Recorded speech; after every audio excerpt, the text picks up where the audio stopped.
我国呢宣布这5家银行破产倒闭啊，出现这4种情况，储户的钱呢那是取不出来的。大家好，我是安哥。我们都知道啊，今年5月份发生了一件事情，就是美国的硅谷银行呢那是破产倒闭了，很多人呢那是排队取钱，结果银行回应说要等到破产清算之后呢再把本金还给储户。程序上确实没有毛病啊，但是谁知道清算过后呢还能够剩余多少资金，是否能够足够的赔偿储户呢？所以说银行的破产倒闭啊，对于储户来说呢风险是非常大的。而我国呢也有5家银行相继倒闭，分别呢是海南的发展银行和河北肃宁县上村信用社，还有汕头银行以及辽宁的太子河村镇银行，还有包山银行啊。这些银行的特点呢都是小型银行，小型银行呢跟企业其实是一样的，经营不善呢就会破产倒闭。国家呢也是允许小银行申请破产的，如果银行有存款保险条例的一个保护，只要储户的存款呢没有超过50万，那么呢就能够拿回本金。但是呢也有几种情况啊，银行破产倒闭之后呢也是拿不回来了。第一就是存款被银行的员工挪用，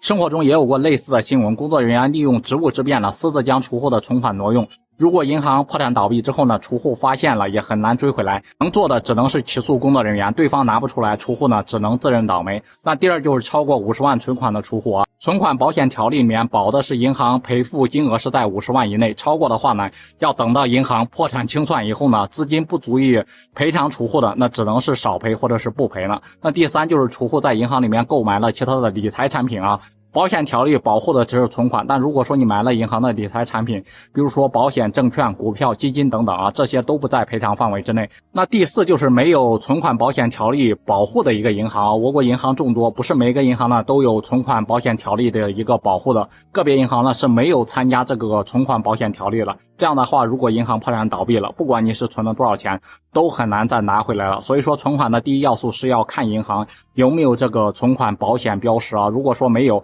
即使呢给你再高的一个利率，也要慎重。不知道对此各位朋友你们是怎么看的？欢迎在评论区里面留言讨论。好了，本期视频我们就拍到这里，喜欢视频的朋友多多关注、点赞支持，我们下期视频再见。